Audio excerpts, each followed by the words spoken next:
Depois de estudarmos a sociedade em conta de participação, agora é hora de firmar o nosso conhecimento sobre esta sociedade. Então vamos aí passar pelas principais características de uma sociedade em conta de participação. A SCP, ela é uma sociedade não personificada, então ela não assume direitos e obrigações. A sua constituição é independente de formalidade. Então, até por exemplo, pegando a sociedade propósito específico, ela é uma sociedade personificada, então ela assume direitos e obrigações e ela tem que ser registrada na junta comercial. Ela é como uma empresa qualquer. A SCP, por ela então não ser personificada, ela é constituída independentemente aí de qualquer formalidade. Pode ser provada por todo meio de direito, objeto social pode ser amplo, mas quando a gente fala de setor imobiliário, é mais comum que o objeto ele seja específico. Tá? Então, aí, na maior parte dos casos, um determinado empreendimento, uma única obra. O prazo pode ser indeterminado, mas também, em se tratando do setor imobiliário, acaba que é um prazo determinado em relação àquele empreendimento. Proibida de adotar nome empresarial.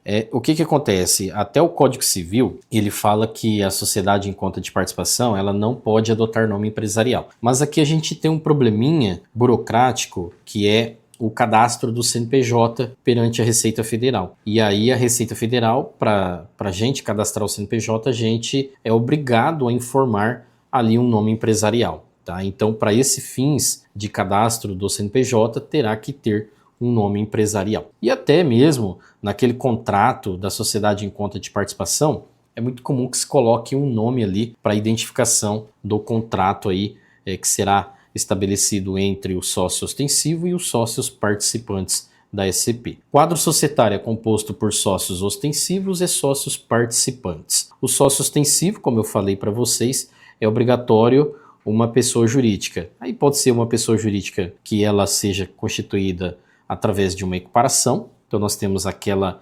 equiparação à empresa individual imobiliária e nós temos aí a constituição realmente de uma empresa de direito de fato com personificação jurídica. Então a Receita Federal ela exige que seja uma pessoa jurídica, seja por intermédio da equiparação ou realmente uma empresa personificada aí com a sua constituição e o seu ato arquivado na junta comercial. Patrimônio especial é formado pelos aportes. Então quando a gente fala de capital social em uma SCP, na verdade se chama patrimônio especial. E aí os aportes dos sócios participantes e dos sócios ostensivos vão formar o patrimônio especial então da sociedade em conta de participação. Incompatível com capital estrangeiro. Bom, isso aqui até pouco tempo atrás, o Banco Central ele tinha muita restrição de incompatibilidade. Então vinha as empresas do exterior investir no Brasil através de uma sociedade em conta de participação, era uma coisa meio estranha, né?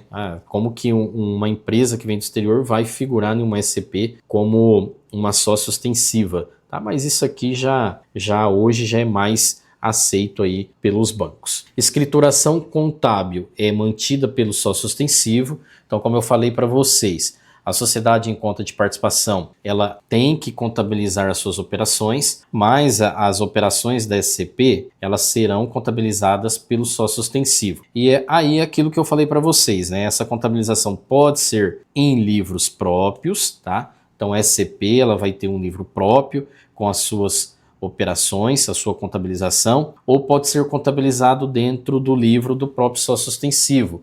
E aí deve ser feita a segregação por contas contábeis ou por ali centro de custo específico, então, das operações desta SCP. Como eu falei para vocês, o mais ideal é que vocês façam em livro próprio, até por causa da ECF, como a SCP ela tem que entregar uma ECF própria, tá? Então, é interessante que você faça um livro próprio, ali a ECD, para as movimentações e a contabilização da SCP. O contrato só produz efeitos entre as partes, então, olha só, o contrato social, ela é uma sociedade não personificada, o contrato social de uma SCP só produz efeitos ali entre as partes. Até porque esse contrato não é registrado na junta comercial, por mais que ele tenha um registro ali no títulos e documentos da pessoa jurídica, mas não produzirá efeitos perante terceiros, tá? Então só produz efeitos entre as partes, os sócios ostensivos e os sócios participantes. E aí cada um se compromete em relação ao outro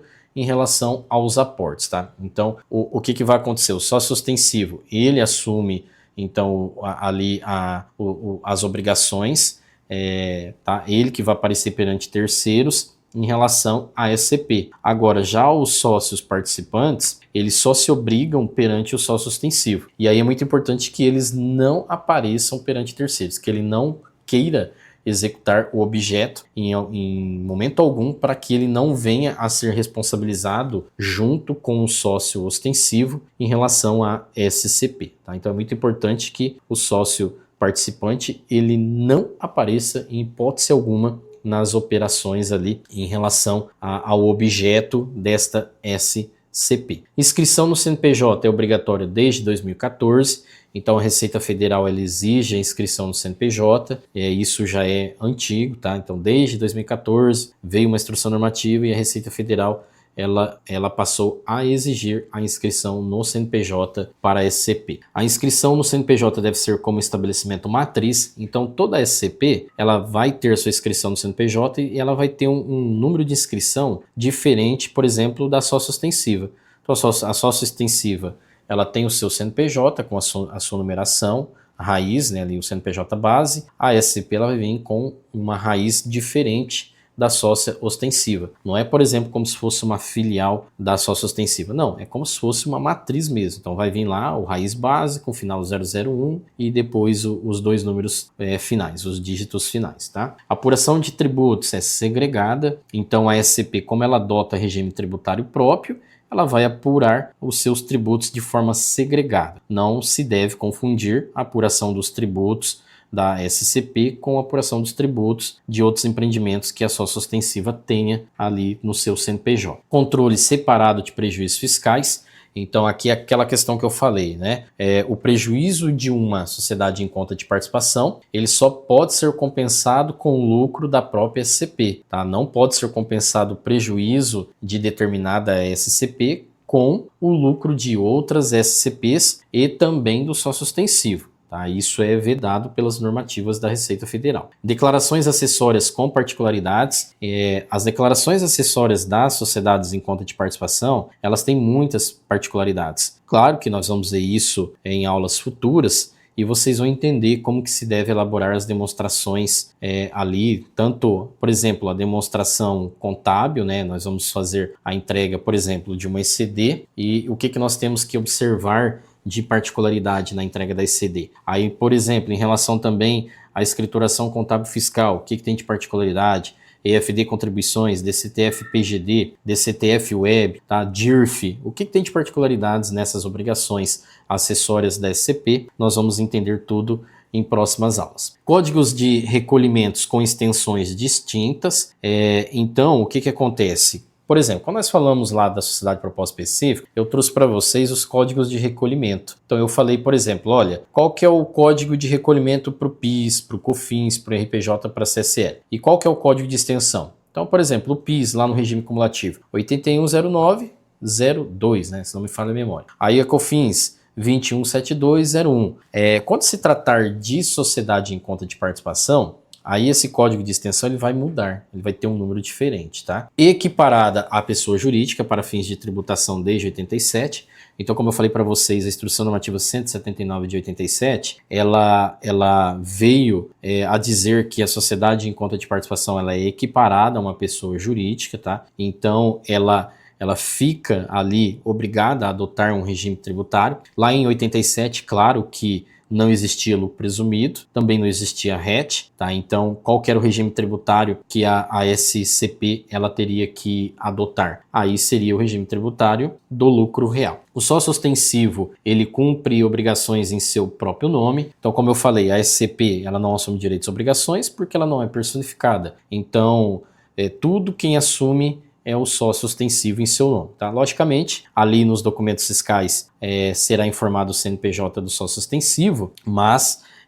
nas informações complementares desses documentos fiscais deve-se especificar que trata-se então de operações da sociedade em conta de participação. Adota regime tributário próprio, então toda a SCP ela vai adotar um regime tributário próprio, tá? Então, inclusive isso, né, não vai prejudicar o regime tributário do sócio ostensivo e vice-versa, tá? Então, a SCP ela pode adotar hoje lucro presumido, lucro real, regime especial de tributação para quando a incorporação imobiliária, e aí o sócio ostensivo a mesma coisa, ele pode adotar lucro presumido, lucro real, regime especial de tributação para quando a incorporação imobiliária. Então você pode ter a sócio ostensiva tributando em um regime tributário e a SCP tributando em outro regime tributário, diferente da sócio ostensiva. Resultado para os sócios, tá? Então, as SCPs, elas são umas sociedades, ela tem que apurar resultado, entregar resultado para o sócio, seja de lucros ou seja de prejuízos, né?